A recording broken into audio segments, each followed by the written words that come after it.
Shalom, family. This is Initiation into Yoga, Chapter 1, Initiation into Yoga.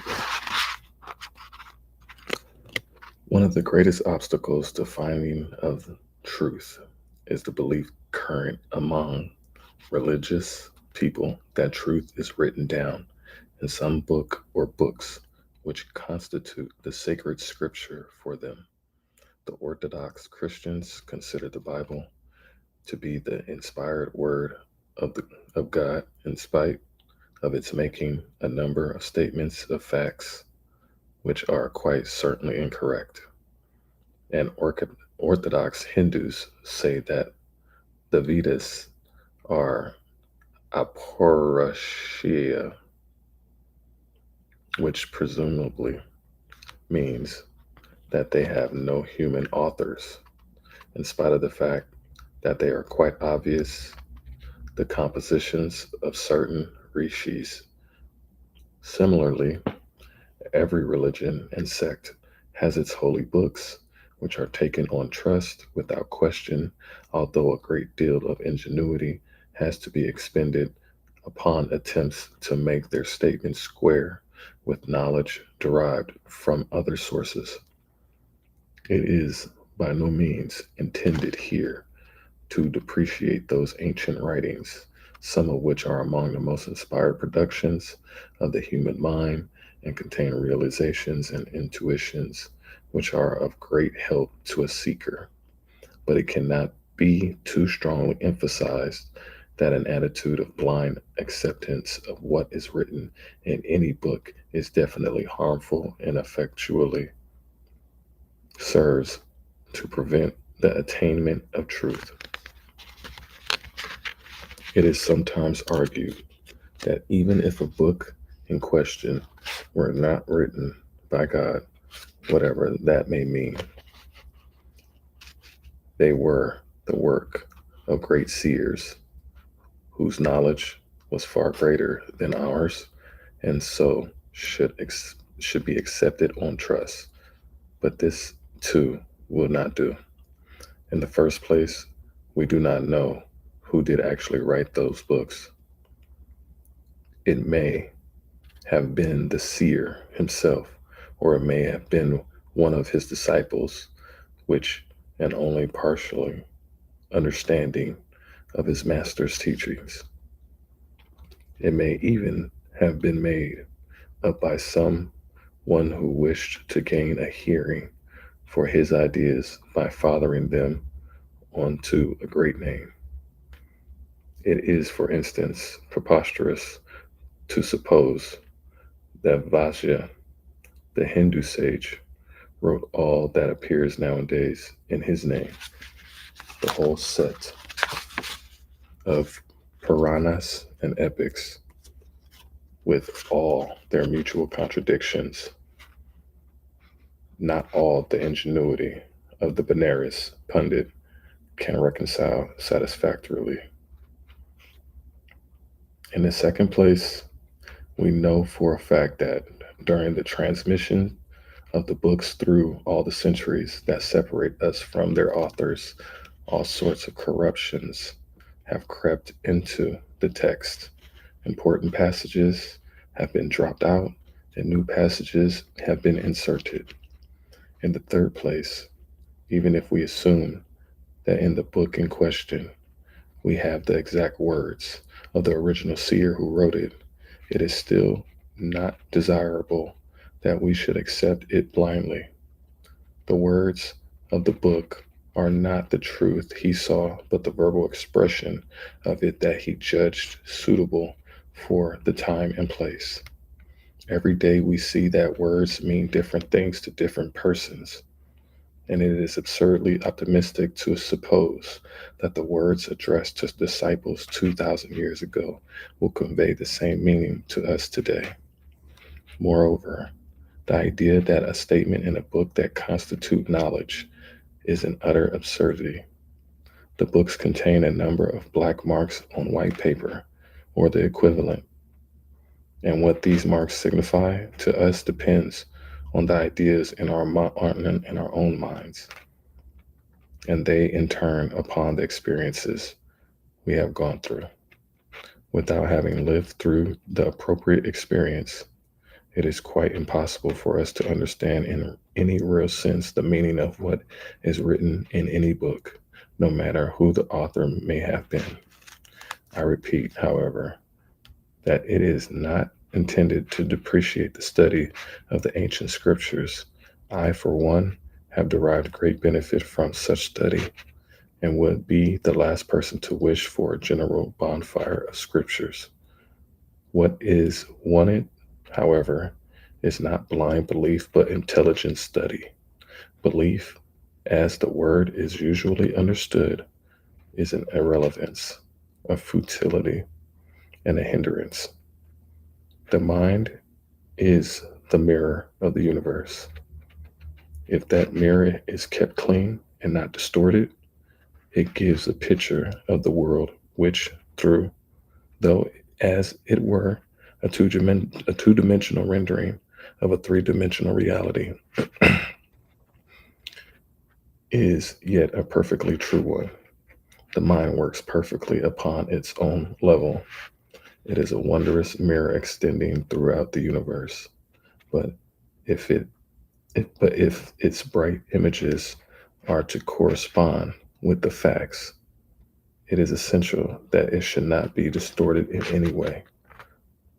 The great distorting forces are hopes and fears, or as we may put it in another way, it is desire, whether positive or negative. When a man says he believes in something or other, I do not mean rational belief based on consideration of evidence. It would be more correct to say that he hopes that it may be true, and action and reaction being equal and opposite. He at the same time fears that it is not. Every belief then has its corresponding doubt lurking somewhere in the shadow. It is for this reason that men of strong religious beliefs become so fanatical, silently gnawing at their hearts, insidiously whispering in their ears, is an army of doubts, shadowy beings inhabiting a twilight world, but corresponding exactly with the beliefs which, like so many children's kites, go soaring up into the bright sunshine. It is to silence those whispers, to lay those ghosts in the basement, that the believer strives with all his might to convert others to his creed. Criticism he cannot stand because of the echoes that it raises down below, where all should be silenced. And so, just in proportion as he increases the force of his own beliefs, he magnifies the tension within, and filled with an inner hatred of himself, he vents his explosive anger upon others. Thus, from a mere fanatic, he becomes a persecutor. What then should be our attitude towards the ancient scriptures, or indeed toward books in general? Books may be divided into two classes: those that are based upon inner experiences, and those that are mere words strung together for mere for with more or less skill. The latter class may be ignored altogether. It may be asked how, if we are ourselves ignorant, we may know that a book is based upon genuine experience. The answer is that the truth exists already in our hearts. However ignorant our personalities may be, it is a sheer fact that words that spring from deep realization raise echoes within us if we listen to them with free minds. The words, as we say, mean something to us. Perhaps there may be other books, equally the fruit of some one's experience, which raise no echoes within. In that case, it is some lack of sympathy or the experience, some knot of prejudice in our minds that prevents our hearts from acting as resonators. And so we put the book aside. When that happens, it is doubtless a pity, but it cannot be helped. We are not ready for that particular message, and its study can do us no good. If, however, a book does mean something to us, if we have reason, inner reason, to think that it is a record of actual experience, we should set aside all questions of its date and authorship, its orthodoxy or heterodoxy, its agreement or disagreement with other books. Instead, we should give our hearts to its study, trying to penetrate behind the words to the thoughts and realization for the expression of which those words were selected. An instance may make it clear. Shankaracharya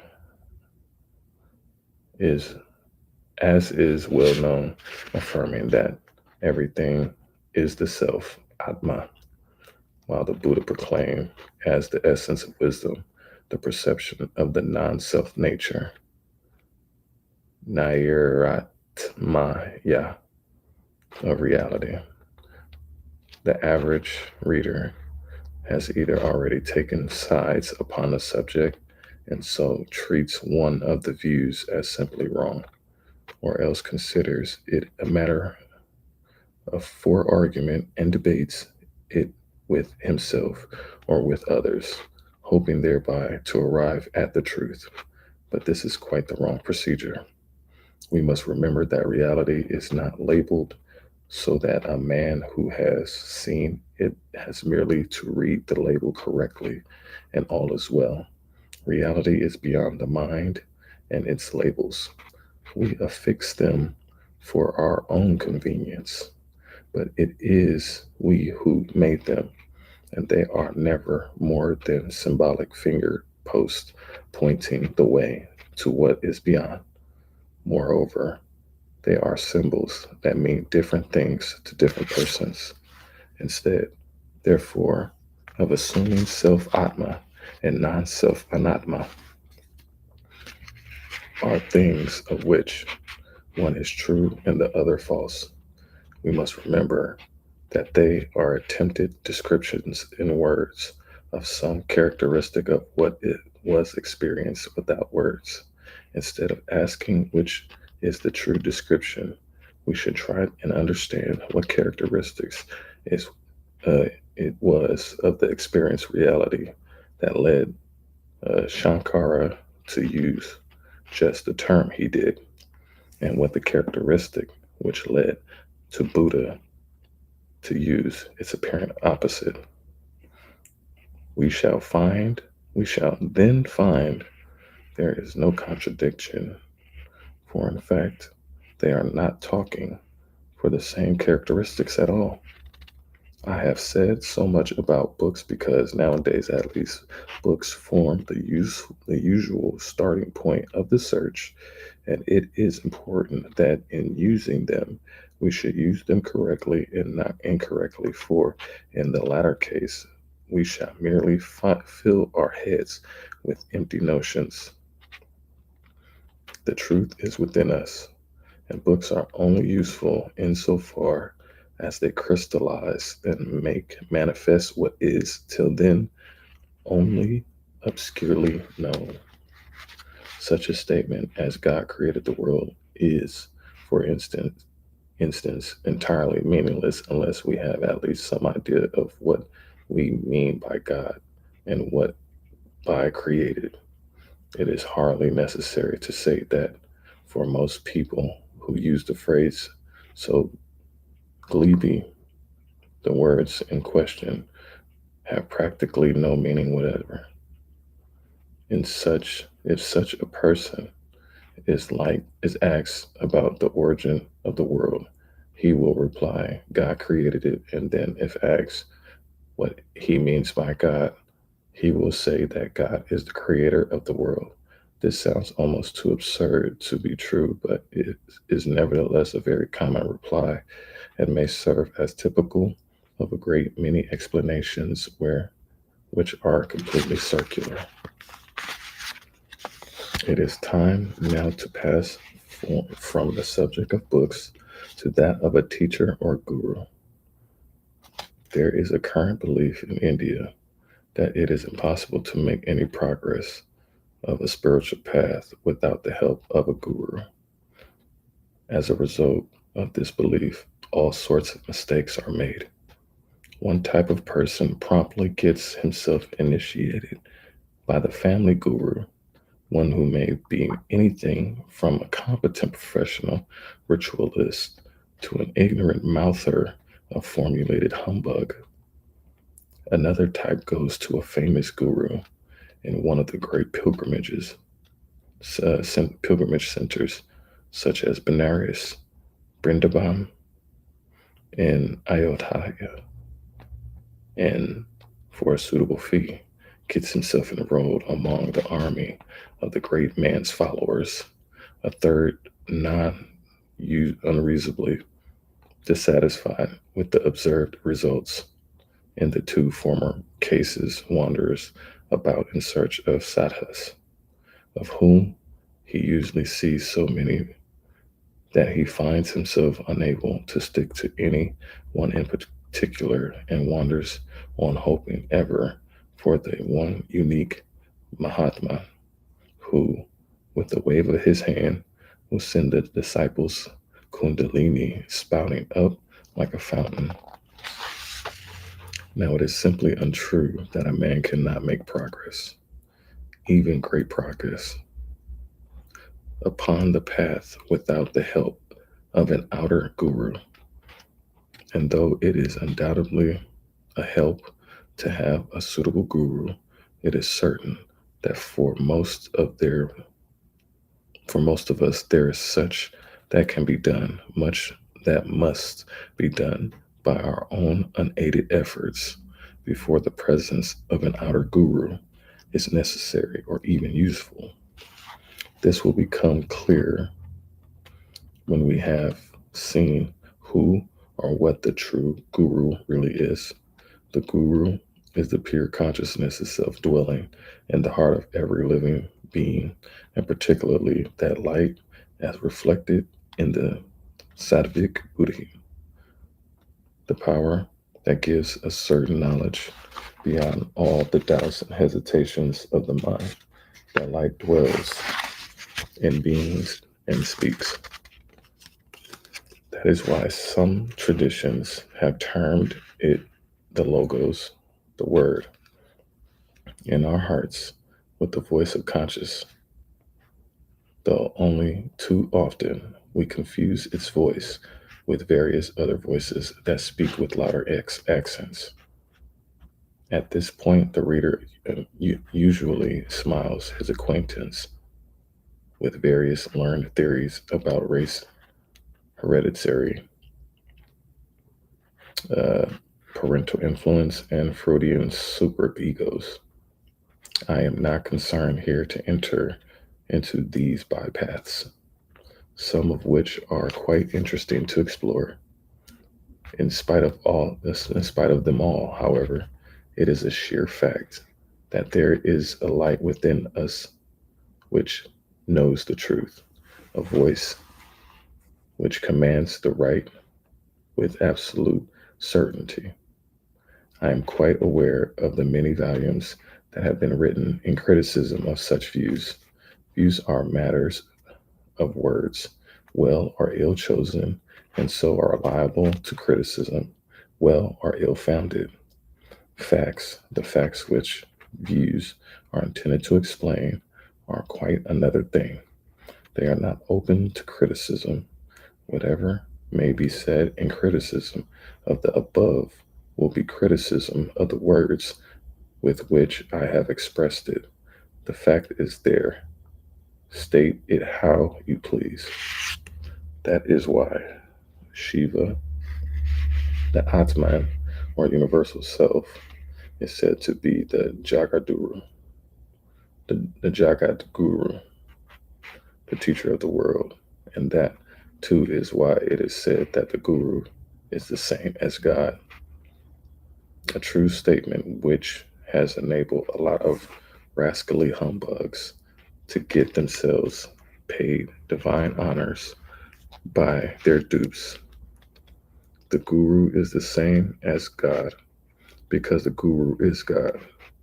The Antarayama, or inner ruler, dwelling in the heart, there is no need to wander from place to place, visiting sacred pilgrimage centers or crag perched monasteries in Tibet in order to find the guru. Quite literally, he is there within us. But though his silent voice is constantly teaching us, we usually do not listen. And it is for this reason that an outer guru is a help upon the path. The outer guru is one who has so far identified himself with the self which is in all that he is able to speak with its voice, not because of great learning, great aestheticism, or great supernatural powers should a man be chosen as the outer guru, but because his words penetrate to the heart and raise echoes there within its caves. To the inner guru, we can, and too often do, turn a deaf ear. We prefer to listen to the voices of desire, of the scenes of the prejudice, and so hear nothing of the soundless voice within. The voice of the outer guru, on the other hand, is at least certain to penetrate to our ears. He too will not be compelled. He too will not compel, for true gurus will trespass upon the free will of his discipline, but at least he will put the truth fairly before us so that if we refuse assent, it will be with full knowledge of what we are doing. Like Sri Krishna in the Gita, he will say to us, having reflected over this fully, do as thou wishest. It is for us to recognize the truth of his words, to resolve to practice them, and to put forth the necessary effort. But men are fundamentally lazy. We want someone to do everything for us, to transform us into yogis without our having to go through the long and painful struggles that are necessary. Consequently, we are only too apt to feel that if a guru cannot do that for us, it is he and not we who are to blame. As stated above, the guru can only teach us the path. We cannot force us, he cannot force us to tread it, and therefore, before the teachings of a guru can be of any use to us, we must have learnt at least some degree of control over our unruly desires and senses. Otherwise, his words will be useless to us, for we shall not practice them. Moreover, we shall not be able even to recognize the guru until we have formed the habit of listening to the inner voice. Since we shall not be able to know that the two voices are in agreement. If, however, we will bend our efforts toward controlling the senses and the mind and to listening to the mind and to listening in the mind for the voice which comes from beyond, it is perfectly certain that as soon as an outer guru is necessary, that guru will be found. As an ancient saying has it, when the disciple is ready, the guru appears. But it will not do merely to wait passively for him to appear. The aspirant must make himself ready and practice a strenuous self-discipline, both of his actions and of his thoughts. Above all, of his thoughts, for as the Dhammapada puts it, of all things, thoughts is the forerunner and the chief element. All things are thoughts. If the thoughts are controlled, the actions will follow. But if the mind is like a riderless horse, no amount of austere discipline in the realm of action will be of use. Control the mind, however, does not here mean the ability to hold it vacant of all thoughts. That is something that will be dealt with in its proper place. But the subjecting of the mind to the rule of what is inwardly felt to be right, or as the Gita puts it, the replacement of motivation based on attraction and repulsion, as raga and dvesha, by one base, by one based on the idea of duty or righteousness, Swadharma. This is the all important karma yoga dealt with in the second chapter of the Gita, and it must be practiced before the aspirant is ready for anything else. The mind is the gateway which leads to the knowledge of the reality, and it must be thoroughly cleansed of the thorns and thickets of desire before it can turn on its hinges and allow the traveler a sight of the wonderful world beyond. It has been said before that the mind is like a marvelous mirror extending through the universe. Unfortunately, it is usually turned only towards the senses and so reflects only the illusionary appearance of the world. Nevertheless, the vexed question as to whether the world is an illusion or not, like most such problems, it is a question of words rather than of facts.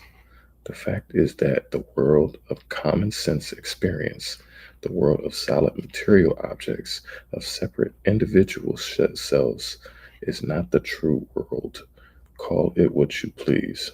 There are no solid material objects. There are no separate individual selves. All of that is illusion. Illusion seated in the senses, or rather in that aspect of the mind that unites with them. Even physicists are nowadays coming to see that it is the mind that creates the world of so called physical objects.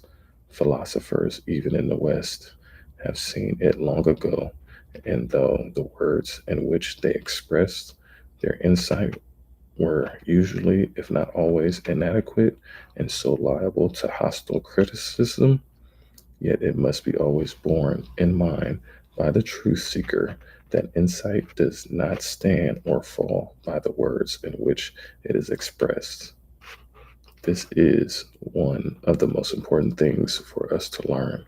The finger must never be confused with the moon it points to. This is one of the reasons for the contradictory language so often used by mystics. They know that grasp of words will never give grasp of truth. And so, by contradictions and paradoxes, they attempt to force such seekers as are educable and as are educable at all out of their grip in own words. They behave, in fact, like birds who push their young ones out of the nest, so forcing them to use their wings and exchange the limitations of the nest for the vast freedom of the living air. To return, however, to the mind, it is the outflowing of desire that creates the world of selves and objects. The Buddha and the other Eastern seers taught long ago that desire is the creator of the world, and now philosophers and psychologists are in their slow way, are coming to see it too. Kant taught Kant taught that we never know things in themselves as he termed the reality, since all of our knowledge is molded by the categories of the mind. William James taught that truth is purely pragmatic, that the mind accepted things as true because they worked in practice or In other words, because they satisfied desires. Bergson, too, showed how the intellect was as at the service of practical needs, desires again, and added that reality itself was only to be known by intuitions, while Freud, Jung, and other psychologists are never tired of stressing how the workings of the mind are controlled by the surges of desire in which they term the unconscious. Yet, in practice, all these thinkers have remained bound to the notion of an external world of inert objects. They thought has lacked courage. However much they taught that things were thoughts, they have remained fettered by them. Not one of them has been able to mold those waves of thoughts that ordinary men call things. And yet, this can be done. This solid world can melt, thaw, and resolve itself into a dew before our very eyes. Though, if any man should come along who can cause even a pin's head to vanish, philosophers and thinkers lose their heads and begin to prattle foolishly of gods and miracles. They have not had the courage to follow the seers and mystics who have taught and shown that the mind must first be withdrawn from the false shadow, show that it mistakes for the sunlight of life, withdraw into an inner belt of darkness, which some have termed the mystic death, others the dark night of the soul, before its mirror is turned round to face reality and reflect the sun of truth shining beyond the darkness. Nothing in the unplumbed depths of the universe is too far away in space. Nothing in all the countless millions of years of time is too remote for us to know it here and now. Even the trivialities of crystal gazing show how space and time are no bars to the mirror of the mind, to which the actual crystal or whatnot is but a symbol, a wretched concession to our faith in outward things. The real yogi needs no crystal, no pool of ink to help him see. He has only to direct his mind to that which he wishes to know, and it is there in front of him. But it is not such knowledge that the yogi seeks, knowledge of forms, however remote in time or space. It is but a knowledge of illusions, far beyond all forms, shining forever in the light of an eternal summer, lies the realm of truth. None can describe that realm, though gleams of its splendor have gilded the words of poets and thinkers, so that they tell us fitfully of a beauty beyond all words, a beauty which is the same as truth. To reach that truth, the inner path must be trodden. The mind, first purified by the practice of right action, must learn to check all its movements and to allow its flame to burn steadily like a lamp in a place where the winds of desire no longer blow. It is no use trying to hold it still by sheer force. No more, no more use can it than it would be to try and fix the flame of a lamp by a pair of pliers. The yogi must study its workings and gain insight into the currents of desire that cause trains of thought to spring up and pursue their endless link to processions in our hearts. It is not force, the so called force of concentration, but calm insight and detachment that will bring about the concession, the cessation of the streaming phantoms. And it is only when they have ceased that the mind stands in its own nature as paten Jolly puts it, and is ready to reverse itself and plunge into the cool of in life and giving waters of the realm of truth. Thus, the mind goes beyond itself.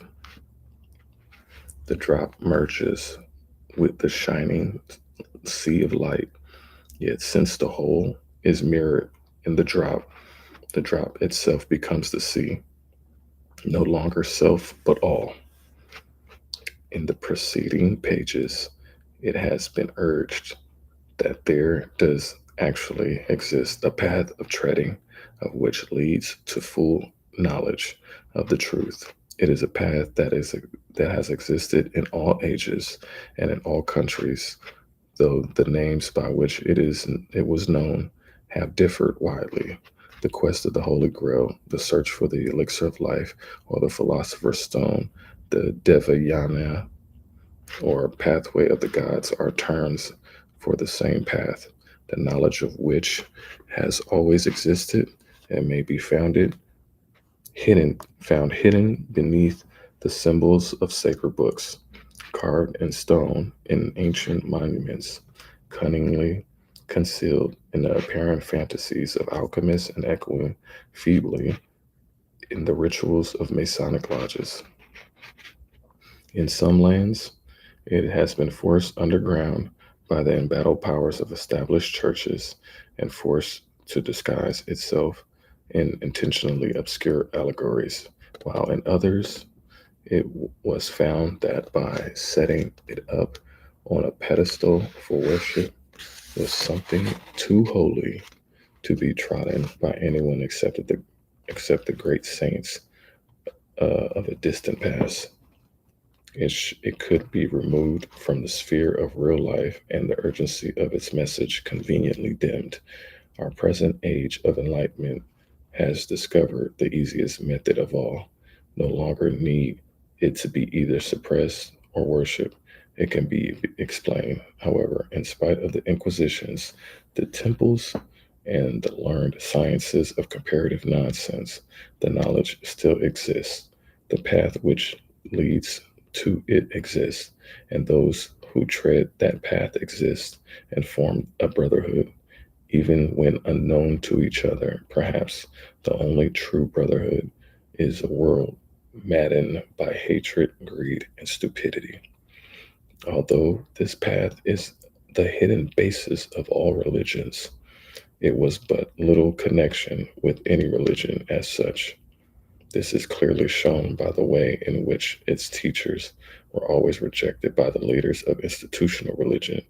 To name only a few, the Buddha was an unbeliever, Nastika, Christ a blasphemer, Shankara a disguised Buddhist, Socrates a corrupter of youth, Eckhart a heretic, and Saint Germain a charlatan.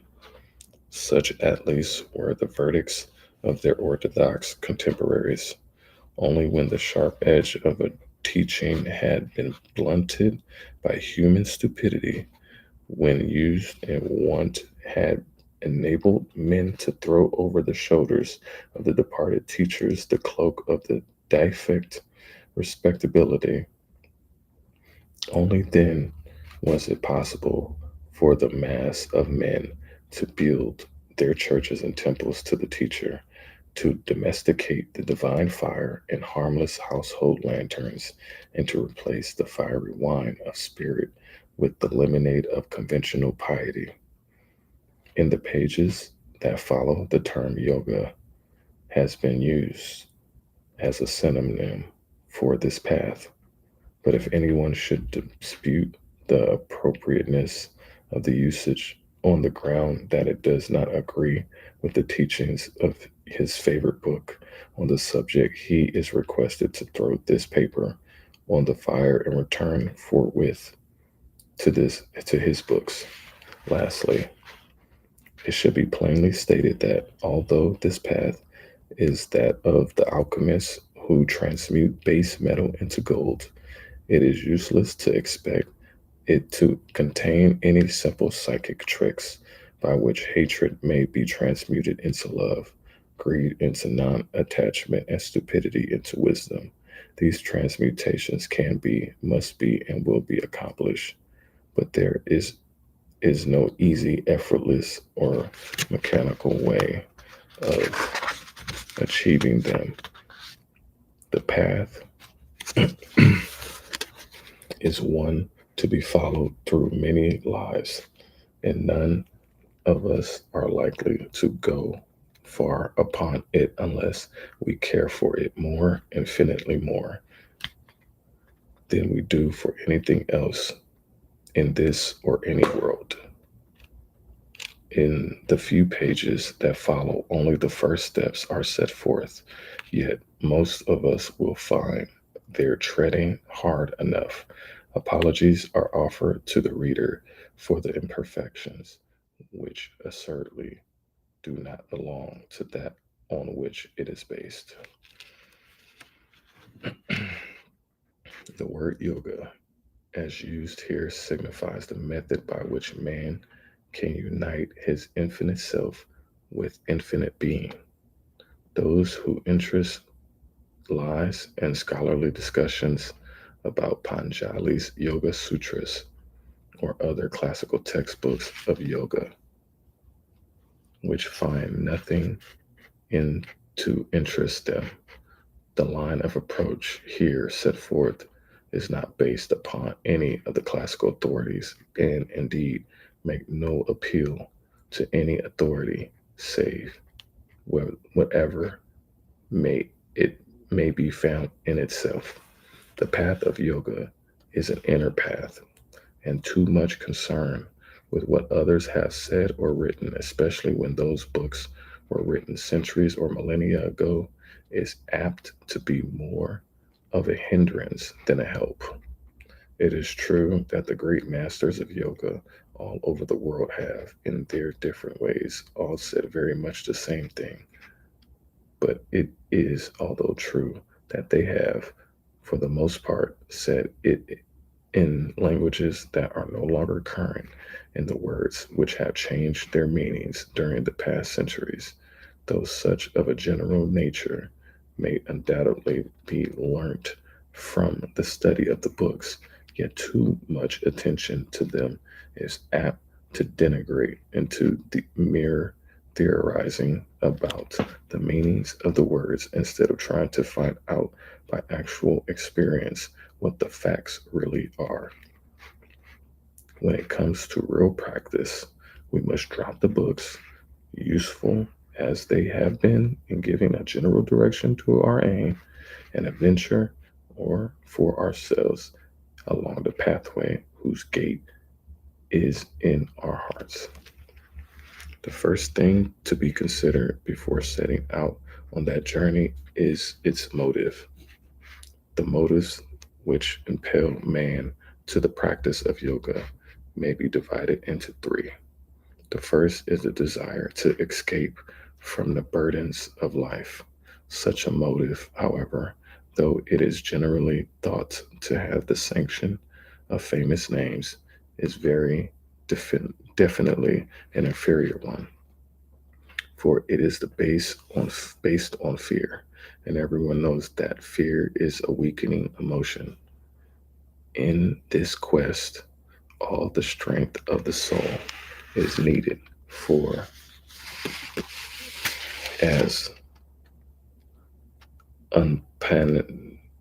Upanishad says, Upanishad says, not by the weak is this Atman to be attained. Courage is one of the necessary qualifications of the aspirant, and it cannot grow in the soil of a timid flight from the stresses and strains of worldly life. A second motive is the desire for psychic powers and strange experiences. This too will not lead to the true goal, for though it has not the weakening effect of fear, it is rooted in self and so strengthens the ego, the very thing that yoga aims at utterly transcending. The third and only satisfactory motive is the love of the eternal, the aspiration towards that white radiance which, dimly sensed through the many colored symbols of the gods, is yet the fountain light all of all our day. Fear may cause us to shrink back, turtle-like, from the context of life. Curiosity may expand ourselves into the remotest corners of the manifested universe, but only with the wings of an ardent love can we soar upon the upon the swan's path to the sun beyond the darkness. The love which is here referred to is, however, not a love for the purely transcendent eternal alone, but for that eternal is manifested in the universe. Quite early on the path of aspirants come to see, if only dimly, that the one eternal is within the hearts of all that live, with even those things that we call dead. Therefore, he who seeks to tread the way of self transcendence must cease to think of any proud and exclusive treading of the path for his own self alone. There have been those who have made their own made there have been those who have made of their knowledge a barrier between themselves and their fellow men. This path is one which all will someday tread. Few, though there be at any given moment, therefore the aspirant must seek to share such knowledge as he has with his fellows, or else he will build up barriers of illusion around himself, the great illusion of separateness that Buddhist writers condemn so emphatically. All life is one, and he who wishes to save his own soul shall lose it. So much for the motivation of the quest. We have now to consider the means to be employed. The cause of bondage lies in the mind, for, as we read in Mayatri Upanishad, the world is verily the mind. Therefore, the latter should be purified with all effort. As a man's mind is, so he becomes. This is the eternal secret. It is, it is the truth that the origin of the world is in the mind.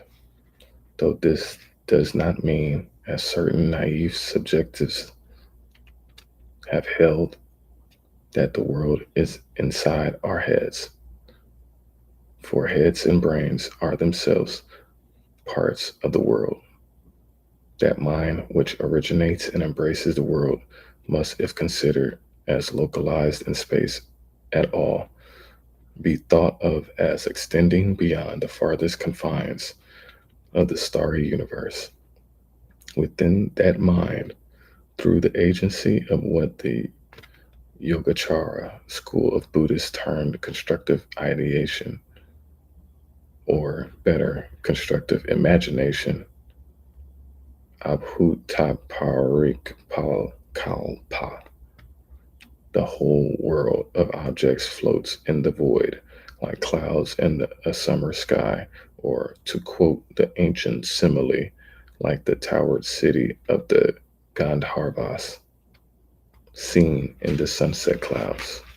It is by the mind that the whole mass of suffering that we call the world has been evolved, and it is in the mind that the dread specter must be exercised, so that in its stead the vision of harmonious reality may draw. The web of fate has been woven in our minds, and it is there that it must be rent if we are to stand in our own true nature and cease to be what Hermes termed mere processions of faith. But it is not by any sudden wrench that the task can be accomplished. Rather, the woven tissue must be unpicked thread by thread. Therefore, the first task that faces us in the attempt to master this demiurgos, this world maker, is to train ourselves to think clearly, to turn the light of clear consciousness upon the very thought process themselves as they twine and untwine, weaving the web of the world. With with most people, it thought is but the servant of desire. Thoughts come and go, obeying not their own laws, but those of the submental desire nature. In order to see this, one has only to practice for a little the Freudian analytic technique of allowing free associations to come into one's mind. Unerringly, the thoughts sink lower and lower till they become unblushingly sexual. And it is on this fact that the pansexual of Freud's theories is based. But it is not necessary that thought should be the slave of desire in this matter. If it is trained to follow its proper laws, the laws inherent in its own higher nature, it is capable of revealing the truth, at least upon its own plane. For there is that which is still higher, and of becoming the rudder of the soul, enabling the latter to cleave to a passage through the waters of desire, regardless of their hostile currents. Therefore, it is taught that we should live a life full of thought so that by degrees the mind may learn to be the master in its own house. For this to happen, though, it is necessary for the thought to be always clear. An unclear thought can no more be a safe guide than a crooked line can be said to point in any particular direction. We must above all check the tendency to allow vague and woolly thoughts to pursue one another in our minds like so many sheep. Such confused thinking is quite useless. Each thought must stand out clearly in an object seen in bright sunshine, for only then will it be able to resist the fatal downward pull and to escape the monsters of desire which are ever waiting with open mouths to drag it into the depths below.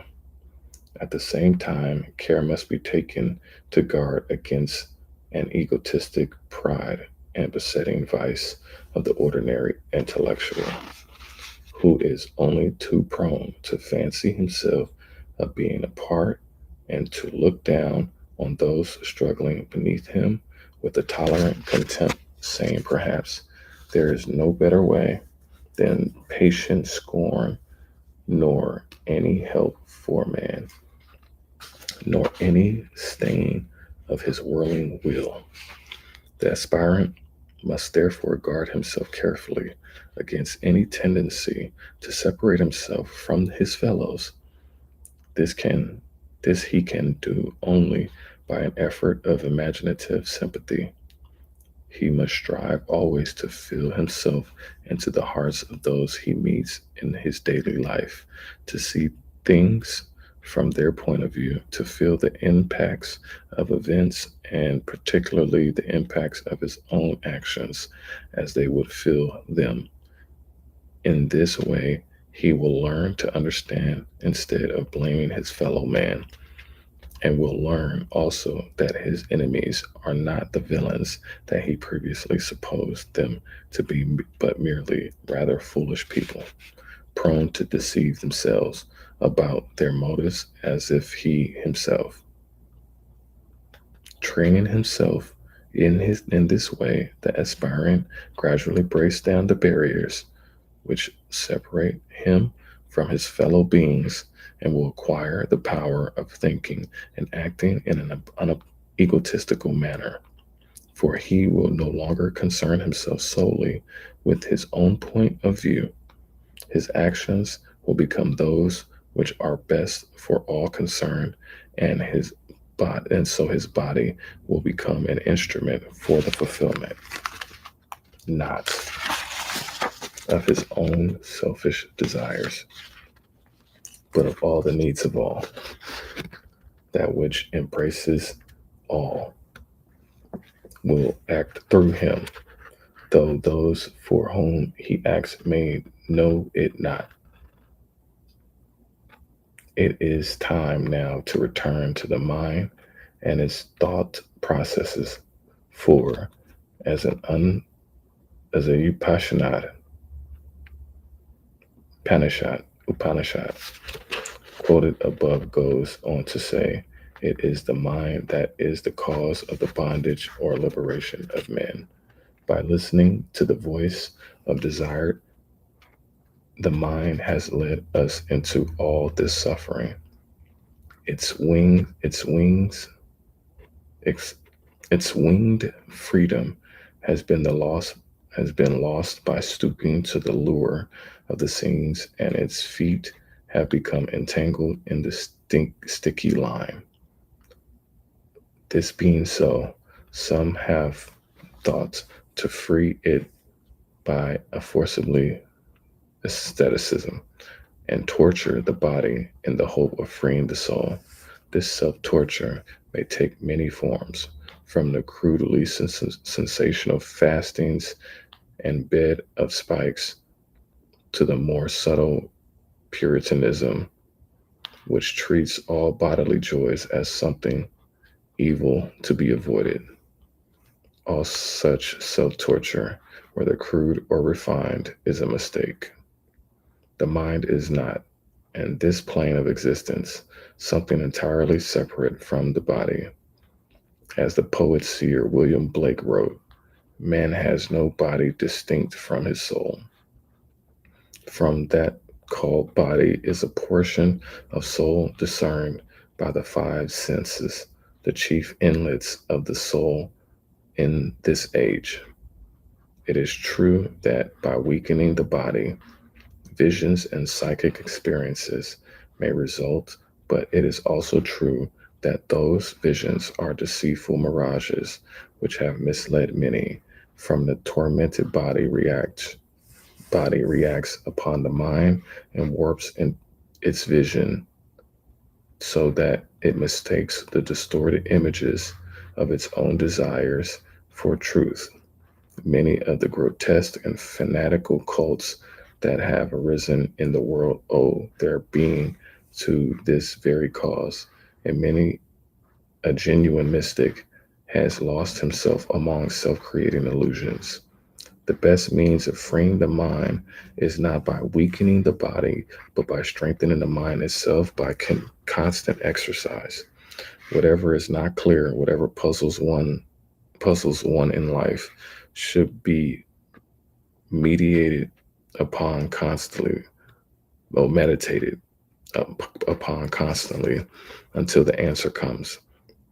It may take a long time, especially at first, but if the meditation is persisted in it is sure to come in the end.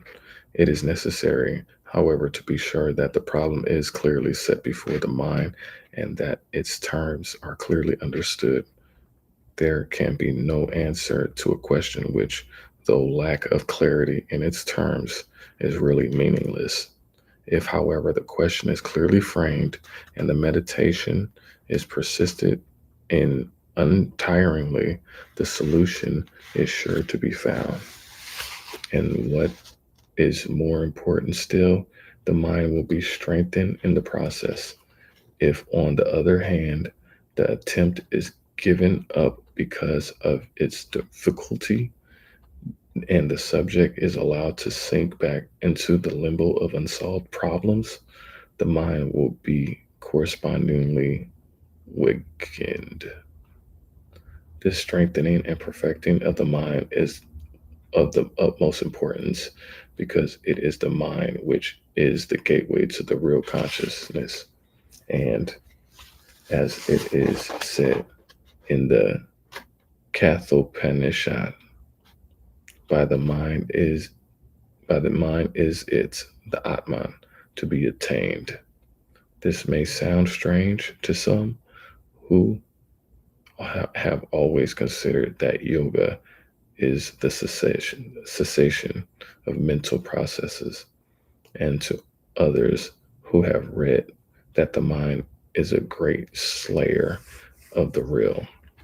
But the mind has two aspects, the higher and the lower, according to as to whether it is united with desire or free from it.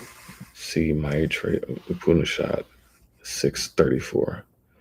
And it is the lower aspect enslaved to desire, that is the slayer of the real.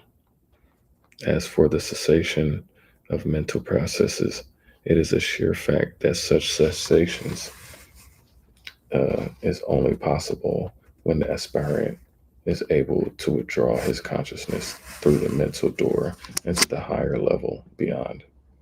Poised serenely on that higher level, it is true that the mental flux will subside and cease.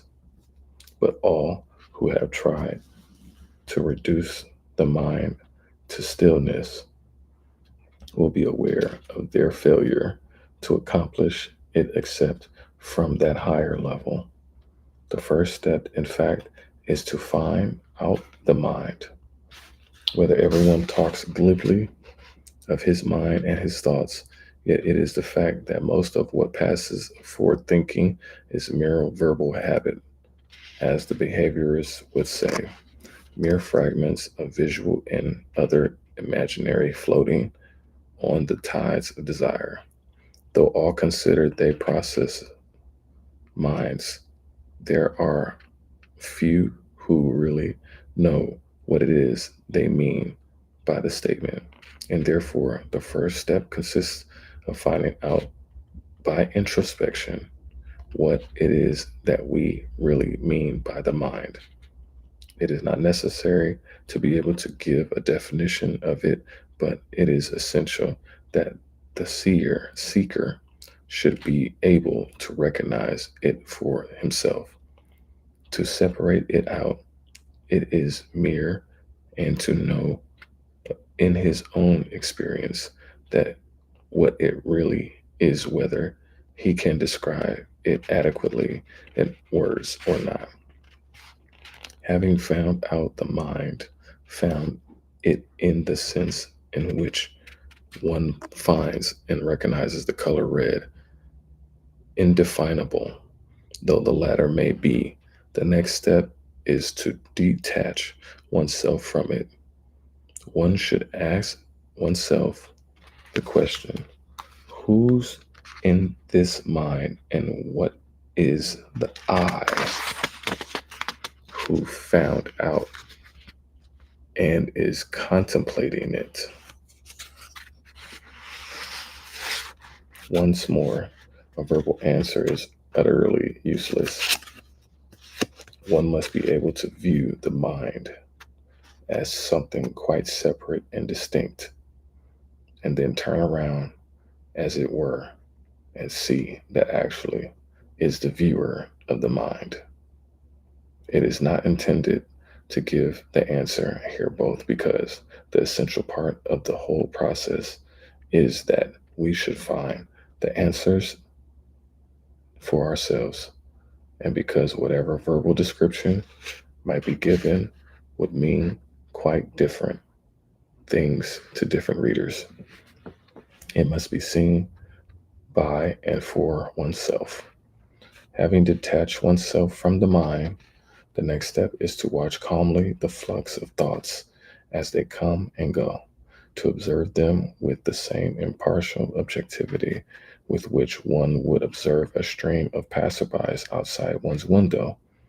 The aspirant must carefully observe how the thought stream coheres together and what are its laws, just as he would observe that in the street a band of a certain recognizable sort is nearly always followed by soldiers, and a dead body by a procession of mourners. So he must observe that certain states of mind which he must learn to recognize are always followed by certain other ones, beneficial or harmful. For instance, there is a certain mood of depression, a certain sense of the fatality of all that happens, and of the uselessness of all struggle, which sometimes masquerades as a spiritual state of submission to the will of God, the helplessness in the divine hands, or some similar phrase. This state, however, differs from that of which it is the atomasic parody by the fact that the following thought stream is always lowered by quality in quality. That is, succeeding states of mind are recognizably weakening and inferior. This is mere instance to show the way in which it is necessary to follow up the consequences of one's mental states until they are all known and can be recognized as harmful or beneficial.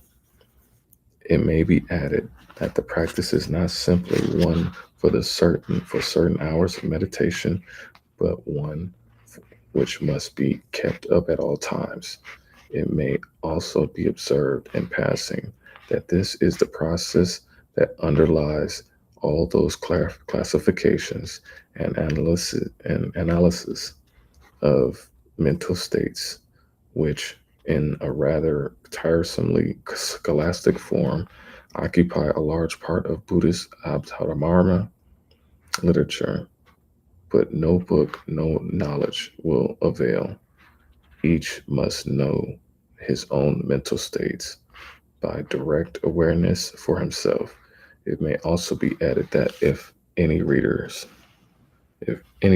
is confident that he knows them already without any further practice, let him read a little of analytic psychology, and he will be very soon come to realize, probably with considerable horror, how very little he knows of what goes on within his mind.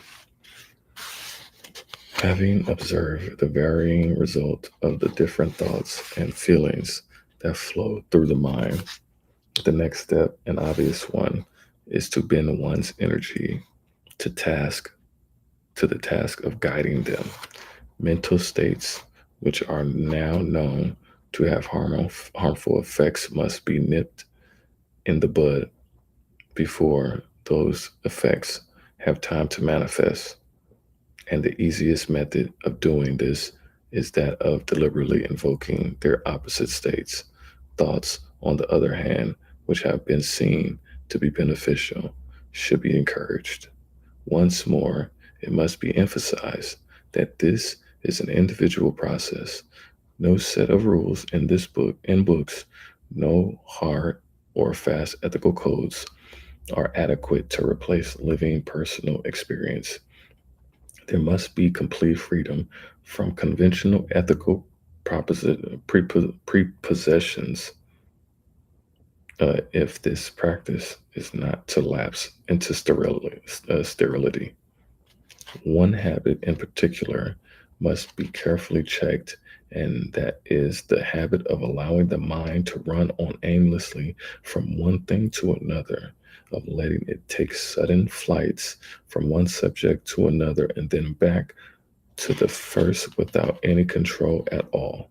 Such a habit of mind is fatal for yoga, for it is the way of the mind when being led by desire, from which leading strings it is the object of the yoga to free it.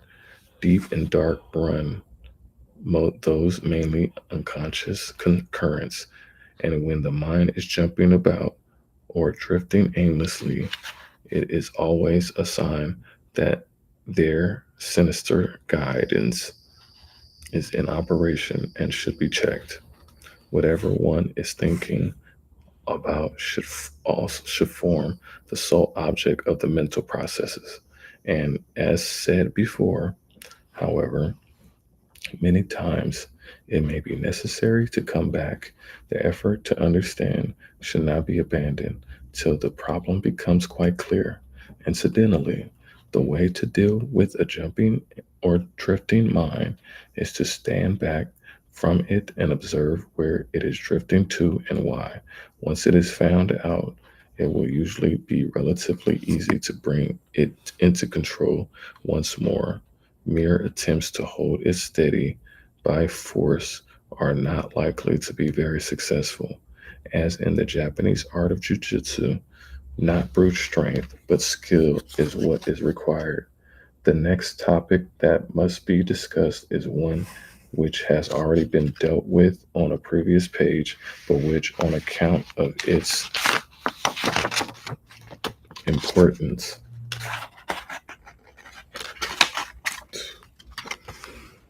as well.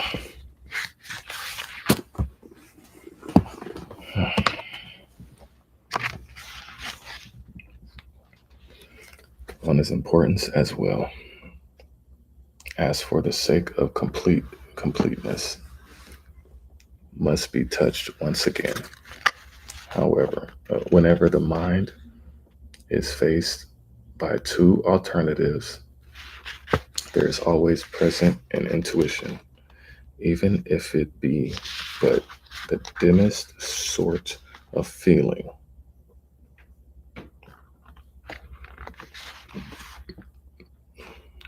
One that one of the ways is right and the other wrong, or at least that one of them is better than the other, and that, as the Katha Upanishad puts it, the better Surya is one thing and the pleasant Pareya is another.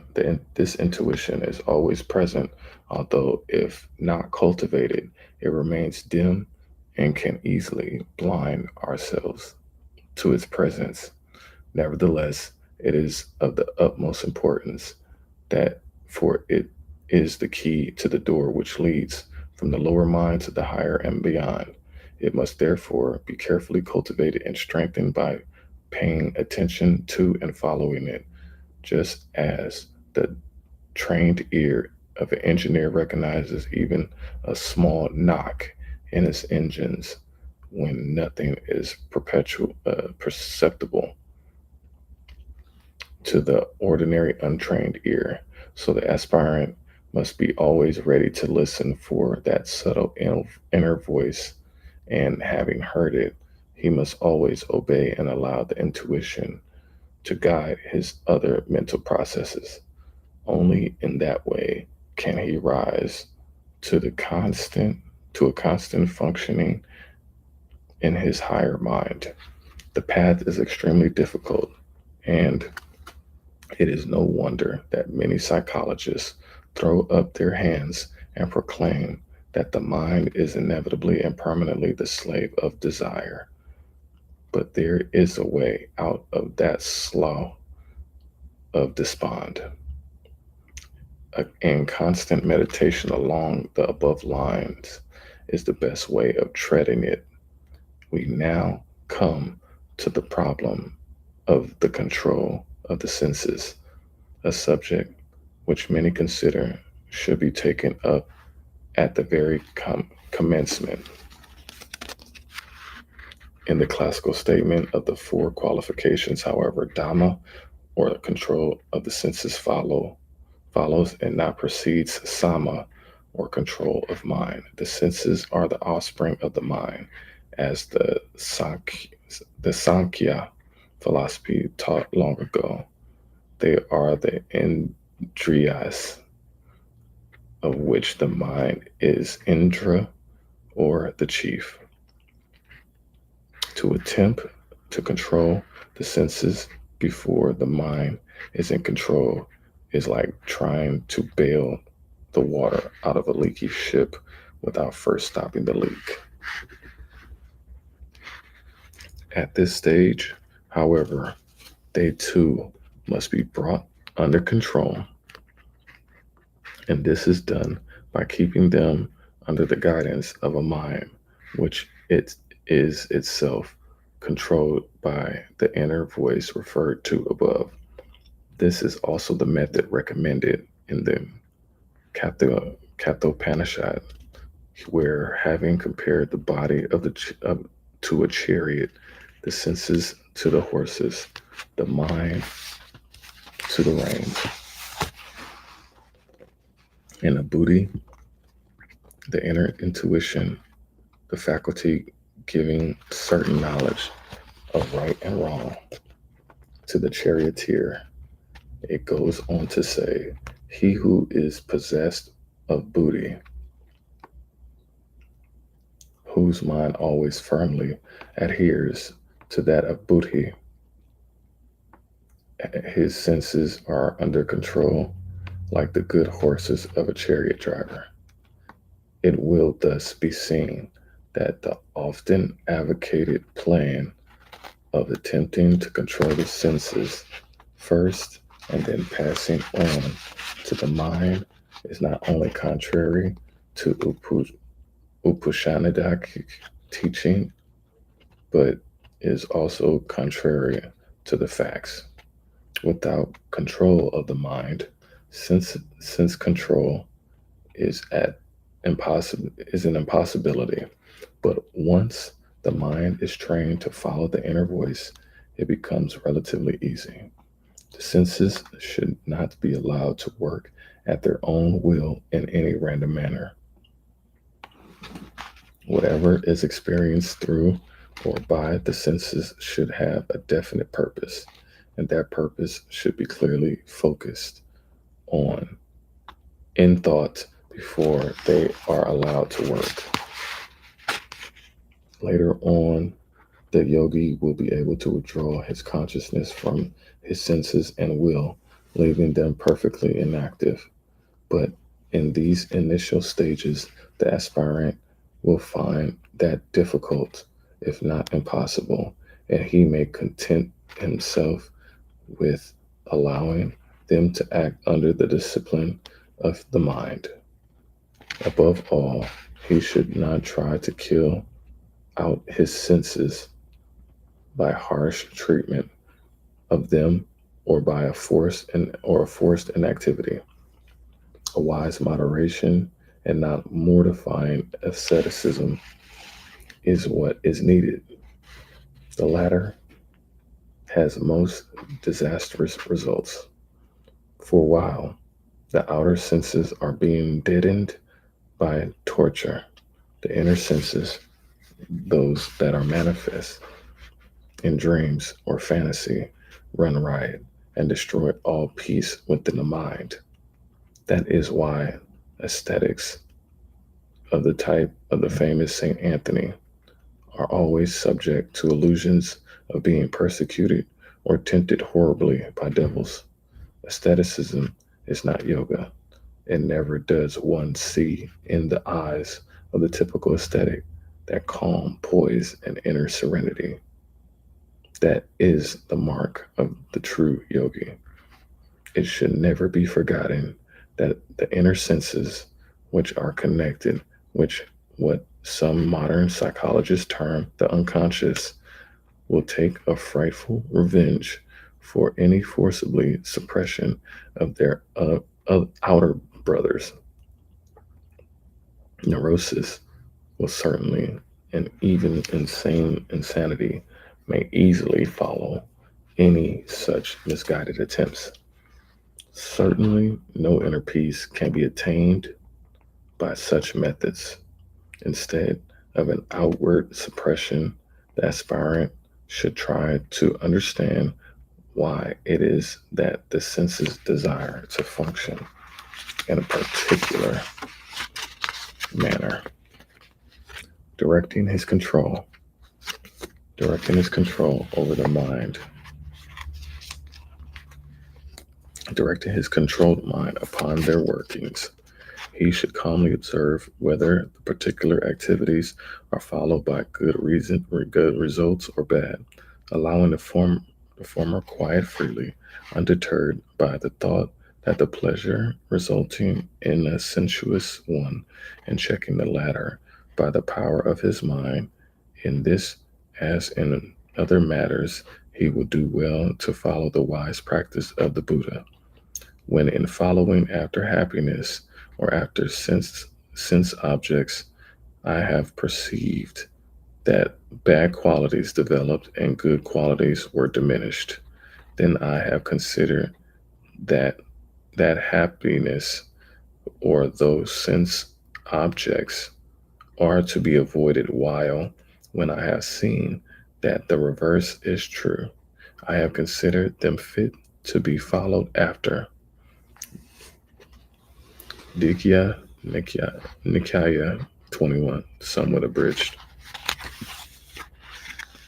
At the same time, at the same time, the mind itself must not be allowed to be invaded and captured by sensuous thoughts. The untrained mind is only too willing to allow itself to be mastered by the swarming fantasies which surge up from the desire nature. But the disciplined mind, knowing that that is the downward path and leads to danger, will carefully avoid such a state.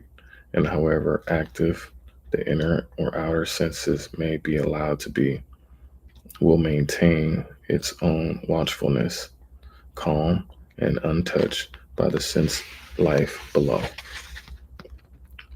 One other warning may be added. The aspirant should never run away in fright from anything he finds within himself. The foregoing practices will have given him a great insight into his own nature and incidentally into that of others. And he will find within himself things that exist, the things the existence of which he had never suspected previously.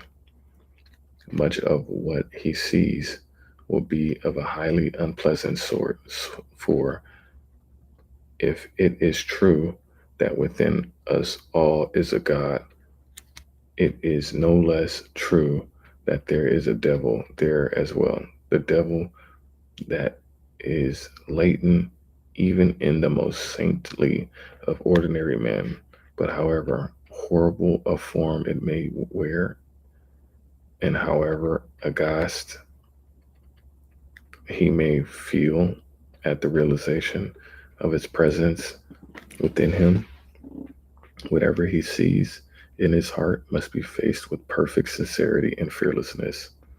If we run away, shutting our eyes to the horror or denying its existence, all further progress is blocked. Our hearts will then become not quite temples in which we can live in peace and serenity, but haunted houses thronged by ghosts, the horrors that we know exist and yet refuse to face. Whatever is within us must be contemplated with a calm gaze. If it is harmful, it must be overcome and destroyed. But never under any circumstances must it be feared or run away from with shocked denials of its presence. Else we shall have to say with Job, that which I greatly feared has come upon me. Moreover, this is as true of outer situations that give rise to fear as it is of inner tendencies that the mind cannot face. Both alike must be overcome. The method for overcoming them is the one which has been outlined above. The intuition guided mind must be used as both compass and rudder to control the riotous fantasizing of the inner senses, and that being controlled, the outer sense life will come under control as well. Just as the whole body of a horse is directed merely by turning his head.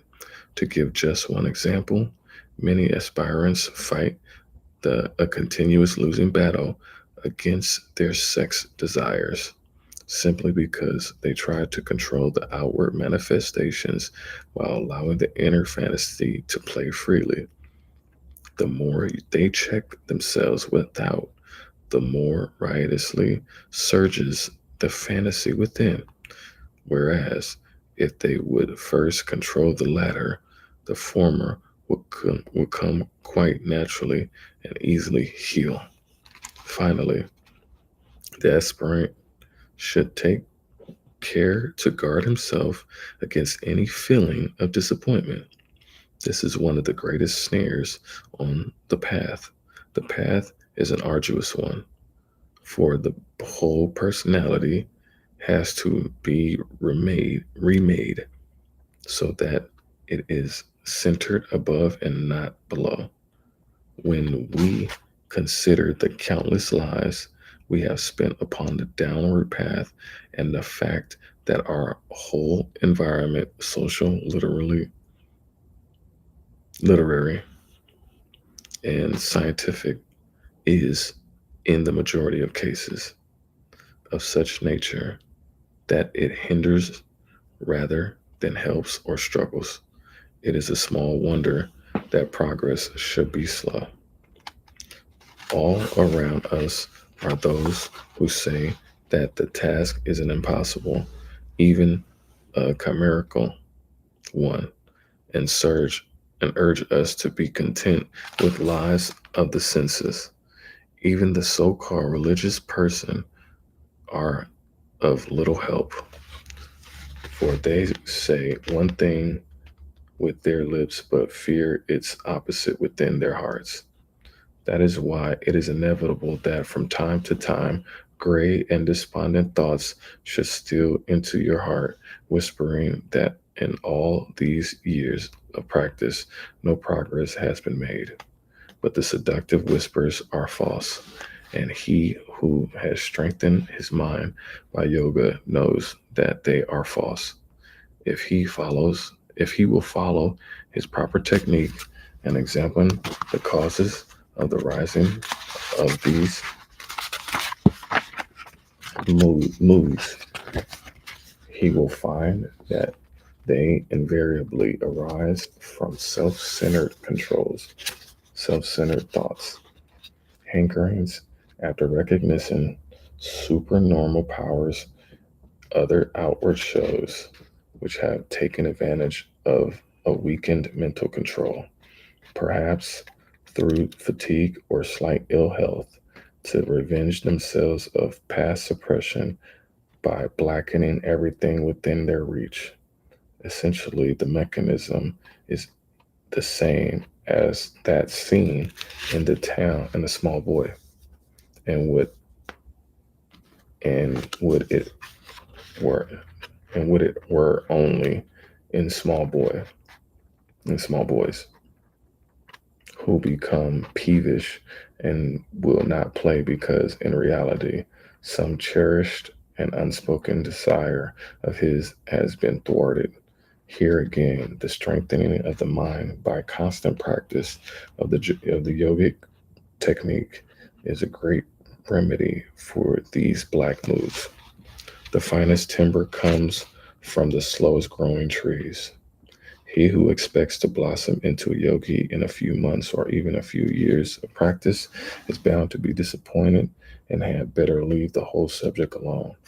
He, however, has the sincerity and courage to face whatever is in him, the persistence to go on with his struggle in the face of obstacles within and without, and the humility to recognize that all that he has done is to take the first few steps on a tremendous journey is certain to achieve something which he would not give away in exchange even for the whole world. For as for Krishna teaches in the Gita, even the seeker after yoga goes far beyond the hopes and fears of ordinary religion, and even a little of his dharma delivers from great